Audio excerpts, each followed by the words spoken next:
मैंने बताया, आज मैंने बताया बिहार के विकास दर देश से ज़्यादा है, और पूरे देश में जो राज्यों की विकास दर है आर्थिक सर्वेक्षण के आधार पर, उसमें बिहार दूसरे नंबर पर। आज एयरपोर्ट कनेक्टिविटी हो, आज सड़कों का मामला हो, आज एक्सप्रेस हाईवे जो आप महाराष्ट्र में देख रहे हैं, आप लोग बिहार से अगर जुड़े हुए हैं तो इन 20 सालों में जो बिहार का परिवर्तन हुआ है और अभी जो प्रोजेक्ट चल रहे हैं, अभी केवल मैं मिथिला की बात करता हूं आपको, औरंगाबाद से दरभंगा एक्सप्रेस हाईवे बन रहा है,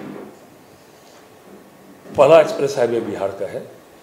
और ऐसे ऐसे कई हाईवे, वहाँ बड़े बड़े हाईवे बन रहे हैं, जिसके कारण एक तो रोजी रोजगार, नौकरी बढ़ रही है, लोगों की आर्थिक समृद्धि बढ़ रही है, लोगों का रोजगार का साधन बड़ी संख्या में सृजन हो रहा है। वहाँ से लोगों माइग्रेट क्यों किए?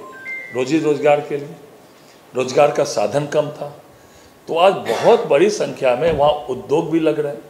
आज सरकार ने मुख्यमंत्री युवा उद्यमी योजना, मुख्यमंत्री महिला उद्यमी योजना, मुख्यमंत्री SC ST उद्यमी योजना, मुख्यमंत्री अति पिछड़ा उद्यमी योजना के माध्यम से 10 लाख तक के छोटे उद्योग को सीधे सैंक्शन कर रहा है। इसमें हजारों की संख्या में दिया जा रहा है, और उसमें 50%, मतलब अगर 10 लाख का प्रोजेक्ट पास हो रहा है आपका घरेलू उद्योग, तो 5 लाख तक की सब्सिडी है। अब बाकी 5 लाख तक में 1% ब्याज। ऐसे बहुत सारी योजनाएं बिहार में चल रही है। अगर आप प्रमाणित संस्थानों में पढ़ रहे हैं तो डायरेक्ट क्रेडिट कार्ड के माध्यम से सरकार आपको पढ़ने के लिए लोन दे रही है, लेकिन अगर आप पढ़ लिख कर लोन चुकाने की स्थिति में नहीं है तो सरकार उस पर भी विचार कर रही है कि उस लोन को वेव कर दे। तो आज बिहार सभी क्षेत्रों में आगे बढ़ रहा है, चाहे वो आधारभूत संरचना हो, चाहे शिक्षा का माध्यम हो, चाहे उद्योग का माध्यम हो, सभी माध्यमों में जो है बिहार आगे बढ़ रहा है। और ये हम नहीं बोल रहे, ये भारत सरकार का डाटा है या बिहार सरकार का डाटा है। उस डाटे से प्रमाणित हो रहा है कि आज बड़े रोजगार के साधन बिहार में सृजन हो रहे हैं, और हमारे भाई बंधु जो माइग्रेट किए वो रोजगार के कारण नहीं ज़्यादा किए। और यह 2005 से 15 साल के कार्यकाल में जो लॉ एंड ऑर्डर का मामला था, कानून व्यवस्था का मामला था, उसमें भी बहुत लोगों ने अपनी संपत्ति बेच के जो है आए। लेकिन अब वो कानून व्यवस्था में अब ये कोई नहीं कह सकता बिहार में कि अपराध और अपराधी को सत्ता का संरक्षण प्राप्त है, ऐसा नहीं है। पहले था, निश्चित मुझे कहने में कोई अतिशयोक्ति नहीं है, लेकिन आज ऐसा कोई नहीं कह सकता। आज कानून व्यवस्था का बात हो या सभी क्षेत्र में बिहार अग्रणी भूमिका में है, इसलिए मैं बता रहा था ये बात। और एक बात बहुत अच्छी कही आपने सर, राम मंदिर के तर्ज पर सीता मैया का मंदिर बिहार में बनने जा रहा है, तो क्या लागत होगी और आपको क्या लगता है इससे बिहार का टूरिज्म कितना बढ़ेगा, और कौन कौन से स्पोर्ट जो टूरिज्म होता है बहुत बड़ा रोल निभाता है किसी भी स्टेट के रेवेन्यू को बढ़ाने में, इसके लिए आप क्या कहते हैं? नहीं, मैंने आपको बोला कि आज हमारा नालंदा का जो विश्वविद्यालय था वो लगभग खंड खंड हो गया था, कोई जाते नहीं थे। आज फिर से अपने पुराने रूप में लौट गया। आज आप राजगीर जाइए, मैं आपको कह सकता हूँ, राजगीर आप लोग अगर नहीं गए होंगे पिछले 15-20 सालों में, तो आज जाइए, आपको वो जो टूरिस्ट डेस्टिनेशन मिलेगा, आपको लगेगा नहीं कि वो पुराने वाले बिहार में हमें। और जितने हमारे पौराणिक स्थल थे, उन सभी स्थलों को सरकार डेवलप कर रही है। अभी जो टूरिज्म का जो आंकड़ा आया था बिहार का, वो आंकड़ा अभी मेरे पास नहीं है, लेकिन अभी जो आर्थिक सर्वेक्षण में आंकड़ा आया था, वो देश के किसी भी टूरिज्म से जो टूरिस्ट की जो आवाजाही है, उसमें सबसे ज़्यादा बिहार में अभी जो है पर्यटक आ रहे हैं। आप लोग के पास आंकड़ा होगा, संजोग से वो नहीं है, मैं आपको दे दूँगा, आ रहे हैं। जहाँ तक जनक जाननी मैया सीता की सीतामढ़ी में, तो उसमें सरकार ने बनाने का निर्णय ले लिया। 50 एकड़ ज़मीन जो है उसके लिए 50 एकड़ के, बाकी जैसे जैसे उसमें आगे बढ़ेगा आप लोग के माध्यम से हम लोग बताएंगे, लेकिन निर्णय हो गया है कि वहाँ सीता मैया के पुनौरा धाम में जो है उस तर्ज पर जो है बड़ा मंदिर जो है का निर्माण कराया जाएगा। सर, बिहार तरक्की कर रही है। बिहार एक ऐसा राज्य है जहाँ सबसे ज्यादा लोग पलायन करते हैं रोजगार के लिए, लेकिन अब तरक्की कर रही है, ऐसी अच्छी न्यूज भी आ रही है। लेकिन एक और इस न्यूज आ रही है कि बिहार में स्वास्थ्य की समस्या है, 49% डॉक्टरों की कमी है। अगर आप उसे बता सकें। देखिए, मैं बताता हूँ। मैंने पहले बताया आपको कि बिहार में ये भारत सरकार का आंकड़ा है। पूरे देश में सरकारी अस्पतालों में निःशुल्क दवा वितरण में बिहार का डाटा नंबर 1 आया है, 74% समथिंग है, और राज्यों का उससे काफ़ी नीचे है। और एम्स, अभी बिहार में दूसरा एम्स हमारे दरभंगा में माननीय प्रधानमंत्री जी ने शिलान्यास किया है। मेडिकल कॉलेज प्रत्येक जिले में एक सरकारी मेडिकल कॉलेज की मैं बात कर रहा हूँ, खुलने का नीतिगत निर्णय ले लिया। 21 मेडिकल कॉलेज प्रारंभ हो गए। कैंसर हॉस्पिटल, बड़ा कैंसर हॉस्पिटल मुजफ्फरपुर में अभी इसी माह उद्घाटन होने वाला है। वो माननीय स्वास्थ्य मंत्री जी समय ले रहे हैं दिल्ली से, कब मिल जाएगा। दरभंगा में भी 100 बेड का अभी पिछले दिनों स्वास्थ्य मंत्री जी ने कैंसर का उद्घाटन किया है। पटना में विश्व का सबसे बड़ा सरकारी अस्पताल 5462 बेड का, मैं बता रहा था 5462 करोड़ का, 5400 की लागत से बन रहा है, 5400 करोड़ की लागत से। और उसमें जो है प्रथम चरण का कार्य भी पूरा हो गया है। जहाँ तक चिकित्सक की बात है, ये मैं स्वीकार करता हूँ, चिकित्सकों की थोड़ी कमी है। उसमें भी लगातार बहालियाँ हो रही हैं। पिछले साल भी, इस साल भी चिकित्सकों की, पैरामेडिकल स्टाफ की, विशेषज्ञ चिकित्सकों की लगातार बहालियाँ हो रही है। तो आपका जो प्रश्न है वो भी थोड़ा कम है डॉक्टर, मैं मानता हूँ, लेकिन उसका भी जो है निदान हो रहा है। सर, मैं काफी इंटरव्यू करता हूँ, उस इंटरव्यू के दौरान जो भोजपुरी की इंडस्ट्री है, फिल्मी इंडस्ट्री, और 2 बड़े नाम है पवन सिंह के साथ, और ये हरदम ये बोलते हैं कि सब सीढ़ी के कारण, सब सीढ़ी उनको प्रॉपर नहीं मिलती है। जो आप अगर बता सके कि सब जी, मैं बताता हूँ आपको। योगी जी के यहाँ से सब मैं बता, इसलिए आधार कार्ड बिहारी लोग वहाँ शिफ्ट कर रहे हैं, ऐसा आ रही है। मैं बताता हूँ। हमारी सरकार जो दोबारा आई, जो भाजपा अभी पिछले साल जो है, उसमें सरकार ने नीतिगत निर्णय ले लिया। हमारी सरकार का कला एवं संस्कृति विभाग इसको देख रहा है। नीति निर्धारण हो गया। आप लोग के पब्लिक डोमिनेंट में वो नीति भी है। सरकार जो बिहार में जो फिल्में बनेगी उसमें जो है बड़ी मात्रा में सरकार जो है उसमें सहायता देगी। एक पब्लिक डोमिनेंट में पूरी वो पॉलिसी भी है, जो हमारे फिल्म की पॉलिसी। और पिछले दिनों पूरे देश के जो बिहार के हिंदी भाषी जो बनाने वाले फिल्म थे उनको भी बुला के, होटल ताज जो मुंबई में है उनको बुला के, सॉरी मुंबई में नहीं, पटना में जो होटल ताज है उसमें भी सभी का मिलन हुआ था।